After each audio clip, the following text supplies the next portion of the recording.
والعناصر الإرهابية المتورطة في استهداف أبناء الشعب وأبطاله من رجال القوات المسلحة والشرطة، حيث أكدت عمليات المتابعة والمعلومات المتوفرة لدى الأجهزة الأمنية بالوزارة خلال الفترة الماضية تورط بعض الكيانات المتطرفة في حوادث العنف ببعض المحافظات، وكان على رأسها الخلايا المنبثقة عن تنظيم أنصار بيت المقدس أمثال ما يسمى بأجناد مصر، والخلايا السرية المرتبطة بجماعة الإخوان الإرهابية، والمشكلة من عناصر شبابية ثبت مشاركتهم في اعتصامي رابعة والنهضة وتلقوا تدريبات عسكرية أبان فترة حكم الإخوان للبلاد، وذلك ردا على النجاحات التي تحققت في مواجهة تلك التنظيمات الإرهابية، وتمثلت في ضبط العديد من كوادرها والأسلحة والمتفجرات الخاصة بهم ومصرع العديد منهم،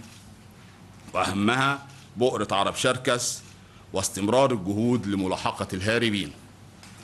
وأثمرت الجهود الأمنية عن كشف عدد من البؤر والخلايا بنطاق محافظات القاهرة، الجيزة، القليوبية، ينتهك كوادرها أقصى درجات العنف والدموية، حيث تم ضبط عناصر خلية ما يسمى بأجناد مصر، من بينهم 3 من أبرز كوادر التنظيم، وهم جمال زكي عبد الرحيم سعد، محمد أحمد توفيق حسن، سعد عبد الرؤوف سعد محمد العزب، بالإضافة إلى 4 آخرين بالأوقار التي يتخذونها مأوى لهم بمحافظة الجيزة، وبحوزتهم عبوات ناسفة بعضها مجهزة بهواتف محمولة ومعدل التفجير، وعدد من قطع المغناطيس الذي يستخدم في تثبيت العبوات الناسفة في السيارات، طبنجة أميرية ماركة بريتا 8.5 مبلغ بسرقتها، والعديد من الطلقات ذات العيار.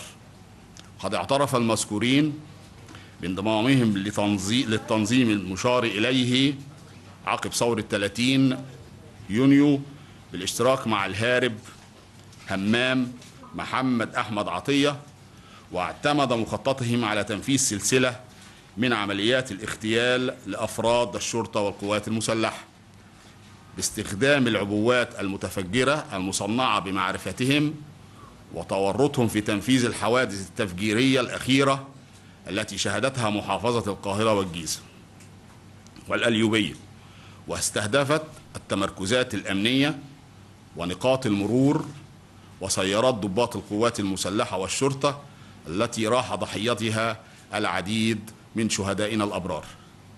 ومن أبرز تلك العمليات الإرهابية استشهاد العميد طارق المرجاوي وإصابة عدد من ضباط الشرطة أمام جامعة القاهرة، استشهاد العميد أحمد زكي بمدينة أكتوبر إثر تفجير سيارته، استشهاد المقدم محمد جمال إثر تفجير نقطة مرور ميدان لبنان، استشهاد الرقيب عبد الله محمد عبد الله إثر تفجير نقطة مرور ميدان المحكمة بمصر الجديدة، استشهاد ضابط احتياط سابق بالقوات المسلحة إثر تفجير السيارة الخاصة قيادته بمنطقة رمسيس، إصابة فرد ومجند إثر تفجير نقطة مرور الجلاء بالدقي، تفجير سيارة أحد ضباط الشرطة بمنطقة مسجد الحصري بمنطقة أكتوبر أصيب فيها أحد ضباط المرور، استهداف سيارة خاصة بضباط القوات المسلحة بمنطقة رمسيس ولم تنفجر العبوة،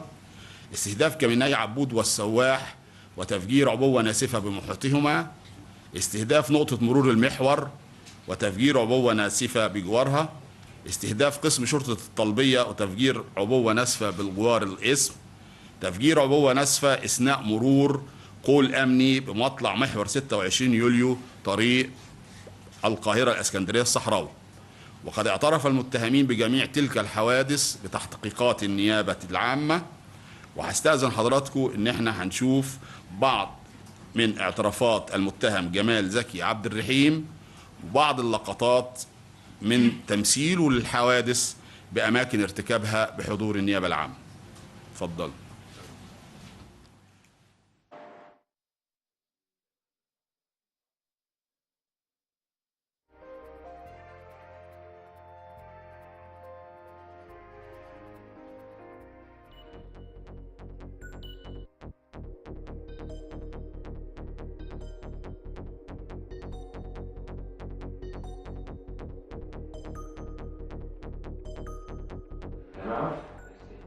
ومتحدي خلف هدف واضح ومحدد. اغتيال بعبوات متفجرة. اللي عرفتهم من الجامعة همام عطية أسماء الحركية مجدي وخليل وأمجد، وبلال صبحي أسماء الحركية خليل ومجدي وأمجد.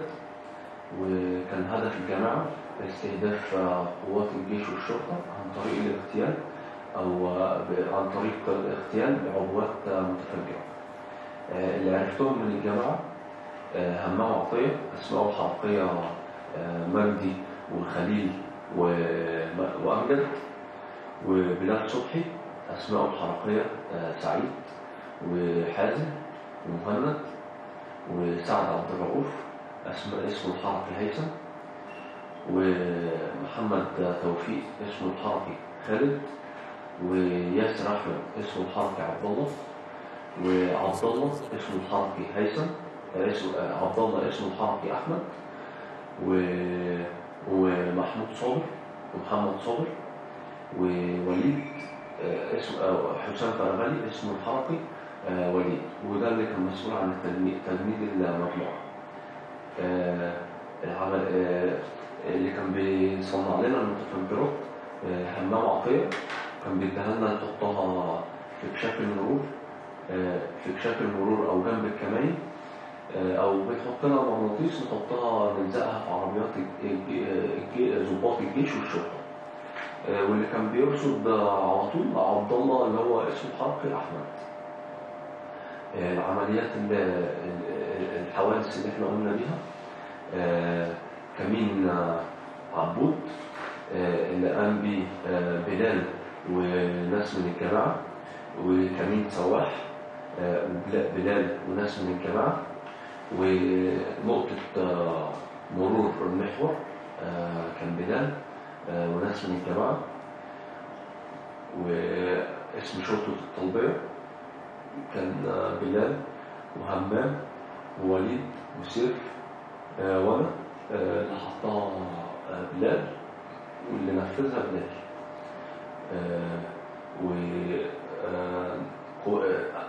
قوات الامن، القوات الخاصه، معسكر القوات الخاصه اللي هو على طريق المحور الصحراوي، حطينا عضويتين، كنت انا وبلال واحمد اللي هو عبد الله اللي هو اسمه الحركي احمد.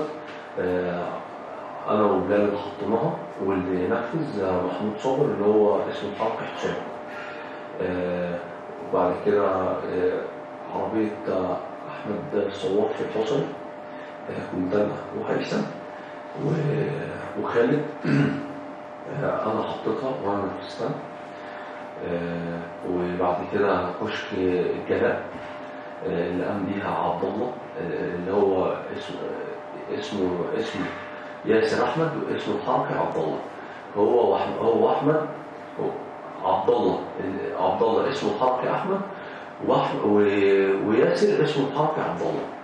هم اللي حطوها وهم اللي نفذوها. وضباط جامعة القاهرة، عند تجمع الضباط في جامعة القاهرة كان بلال واحمد وعبد الله، هم اللي زرعوا 3 عبوات ونفذوا.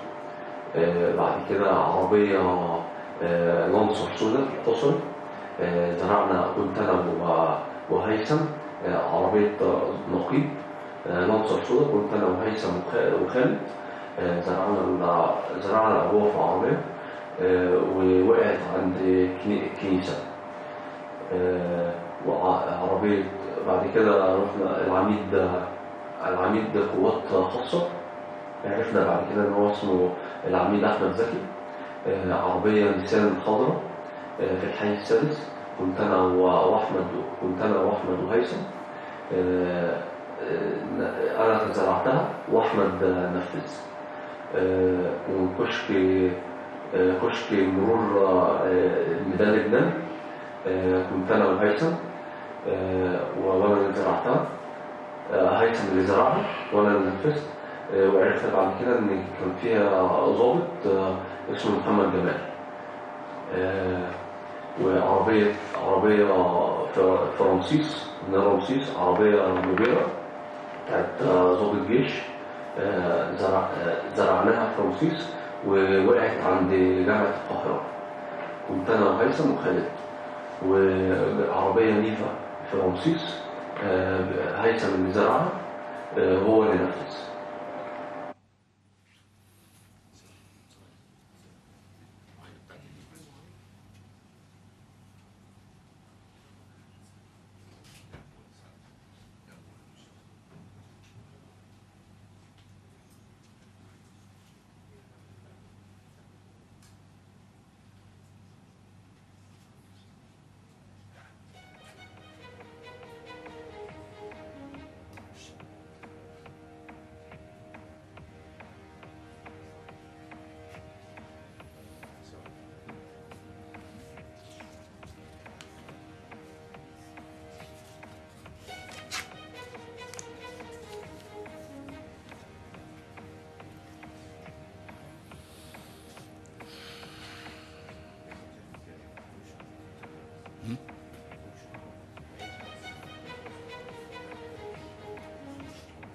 دي بتاعت النقطة مش كده؟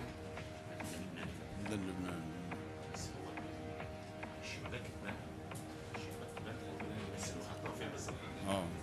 هو ده الشباك، بس احنا كنا بنيناه بعد الحادثة يعني. وعلى صعيد الضربات الاستباقية الناجحة التي وجهتها الوزارة للتنظيمات الإرهابية، فقد تمكنت خلال الأيام القليلة الماضية من كشف وإجهاض تحرك تنظيمي لخليتين عنقوديتين يعتنق عناصرها الأفكار القائمة على تكفير العاملين بالقوات المسلحة والشرطة، وحتمية استهدافهم وأماكن عملهم، وتكفير الإخوة الأقباط، واستحلال ممتلكاتهم ودمائهم ودور عباداتهم، واستهداف المنشآت الهامة والحيوية بالدولة. وتربط عناصر تلك الخلية صلات وطيدة لسابقة مشاركتهم باعتصام النهضة. الخلية الأولى يتولى قيادتها المتهم عبد الله هشام محمود حسين، اسمه الحركي حاتم، طالب بكلية أصول الدين بجامعة وادي النيل للدراسات الإسلامية. المذكور استقر وأسرته بدولة قطر منذ سنوات، اعتنق الأفكار التكفيرية من خلال شخص قطري اسمه الحركي أبو هزاع، وسبق مشاركته وآخرين من القطريين بالحرب السورية بتكليف من الأخير، حيث انضم هناك لحركة أحرار الشام وتلقى تدريبات على استخدام السلاح وإعداد المتفجرات وحرب المدن والشوارع قبل عودته للبلاد منذ 3 أشهر. عقب ذلك قام المذكور بتكوين بؤرة من معارفه السابق التعرف عليهم باعتصام النهضة، وشكلوا خلايا عنقودية للقيام بسلسلة من العمليات العدائية تستهدف أفراد القوات المسلحة والشرطة، حيث قام بالاشتراك مع المتهم المضبوط عبد الله عيد عمار فياض، طالب بمعهد التكنولوجيا ويقيم عين شمس، بتقسيم عناصر تلك الخلية إلى مجموعات نوعية اتخذت أقصى درجات الحيطة والحذر عبر التعامل بأسماء حركية يتم تغييرها بشكل دوري تجنبا للرصد الأمني. كما قامت عناصر تلك المجموعات بمهام الاستقطاب والرصد والتنفيذ وتصنيع العبوات المتفجرة. تردد على دولة قطر لتدبير الدعم المادي لتحركه، وقام بطرح مخططه على القيادي الإخواني وجدي غنيم الذي استحسنه وأمده بمبالغ مالية على دفعات لتمويل مخططه، مقترحا عليه ضرورة شراء قطعة أرض لاستغلالها في أغراض التدريب. كما قام بالحصول على دعم مادي آخر من كوادر إخوانية، أحدهم مدرس يعمل بدولة قطر، استخدمه في شراء العديد من الأسلحة والذخائر وإعداد العبوات المتفجرة في إطار اعتزامه البدء في تنفيذ مخططاته العدائية ضد البلاد. وقد تمكنت الأجهزة الأمنية من إجهاض مخططات تلك الخلايا والمجموعات التي مثلت في رصد مجموعة من ضباط الشرطة بمنطقة عين شمس ومصر الجديدة، رصد تحركاتهم وخطوط سيرهم استعدادا لتنفيذ أعمال اغتيال واسعة ضدهم، وقيامهم برصد تشكيلات الأمن المركزي بمناطق الجيزة وتخطيطهم لاستهدافها ببداية طريق مصر الإسكندرية الصحراوي. وهنشوف اعتراف للمتهمين، ويمكن هتلاقوا فيه جزء من الاعتراف ده وده عشان اطابق، او يبقى فيه تقدروا تشوفوا تأكيد على ان نفس الاعتراف ده بيقوله نفس الشخص ده. اتفضلوا. مواليد 1990 30/11. بدرس في كلية أصول الدين جامعة وادي النيل بدراسة الإسلامية، وبستخدم اسم حركي حاتم. سافرت مع والدي من وأنا صغير قطر، ووالدي بيعمل محاسب هناك. اتعرفت من فترة على مجموعة من الشباب القطري المعتنق للفكر الجهادي، وسافرت من خلالهم لسوريا وانضميت لحركة أحرار الشام، ورجعت مصر من فترة 3 شهور. تأثرت بجهاد في سوريا، فكان نفسي أسافر. بعد كده قابلت جاري عبد الله الشام، لما قابلته عرفت إن هو كان في سوريا ورجع. قعدنا نتكلم في الجهاد، وقلت له أنا عايز أسافر وكده. راح قال لي الأولى مش سوريا، الأولى دلوقتي مصر. اتعرفت على مجموعة من الشباب الجهادي، واتفقنا على تنفيذ عمليات ضد الشرطة والجيش. بدأ يديني كتب عن قتال الطائفة الممتنعة والجيش والشرطة وكده، وإن قتالهم. وبعد كده طلب مني إن أشوف حتة أرض وأشوف ناس، وقال لي لو عوزنا أي حاجة، احتاجنا أي حاجة سلاح أو أي حاجة عشان أرض وكده، الشيخ خالد غنيم يدعمنا كده وهو معانا. وبعديها رجعت لقطر علشان أوفر الدعم المالي للمجموعة، واتكلمت مع الشيخ وجدي غنيم وقلت له على الأهداف اللي احنا ناويين نعملها ونستخدمها ضد الجيش والشرطة، وشجعني واداني دعم مالي. وأخذت من أستاذ اسمه أستاذ أيمن دعم 12,000 ريال، وهو بيعمل مدرس في الدوحة. وبعديها رجعت لمصر واشتريت سلاح آلي وطبنجة CZ، وكنت بحاول أوفر لها كاتم، وفارس كان معاه سلاح آلي وعبوات متفجرة. ومن الضباط اللي احنا يعني جبناهم ورصدناهم وكده كان رشيد أحمد أسمط، ولواء في التجنيد، و3 أمناء شرطة في إمبابة، وآخر واحد ده واحد صاحبي ضابط. بدأت أرصده زي ما قال لي عبد الله عشان ننفذ معاه. الأهداف اللي بدأنا رصدها كان ضابط شرطة في منطقة عين شمس، وضابط شرطة في منطقة مصر الجديدة، وضابط جيش في منطقة التجنيد عند جسر السويس، و3 أمناء شرطة بيخدموا في النادي السويسري. وكنا عايزين نفجر النفق اللي بيتعدي منه غلط للأمن المركزي اللي في طريق مصر اسكندرية الصحراوي المتجه لميدان الرماية. اليوم اللي اتمسكت فيه كلمني في التليفون، قال لي انزل عشان اشوف عشان ننفذ النهارده. وبعدها اتمسكت، وكانت الخطه ان احنا يعني الخطه تمشي ازاي عشان ننفذ معاه.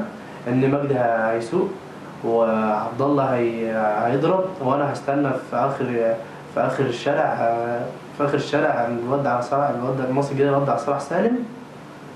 ومن هناك محمد بحر ياخد الطبنجة ونمشي انا وهو، ومجدي عبد الله هيمشوا فاضيين. التنفيذ هيبقى مجدي عثمان ينفذ وانا بسوق، وعبد الله كان هيركب معايا ويستلم الطبنجة CZ من مجدي ويمشي بيها، واحنا كنا هنطلع من المنطقة.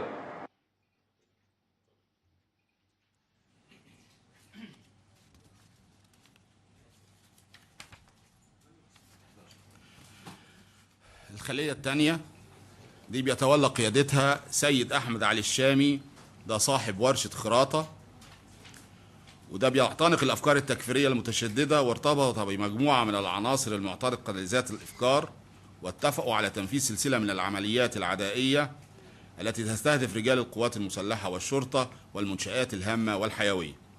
قام بتقسيم عناصر تلك الخلية لمجموعات نوعية: التنفيذ، التصنيع، الرصد، واعتمد في توفير الدعم المالي اللازم لتنفيذ مخططه على الإخواني محمد خيري السبعاوي. تم ضبطه مؤخرا والذي قام بإمدادهم بمبالغ